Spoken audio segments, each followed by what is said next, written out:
si san dam tui bang loa khu vel khil na sop siang tua si san nin khen tuam nei lo in tui bang in alwang ze okay mi kyan in pen khil na zong sop siang ta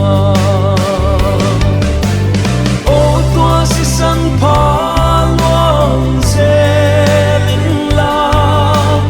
amwa la quam to nin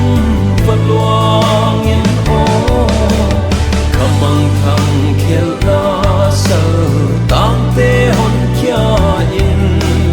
se tan gam yal tan va se linh o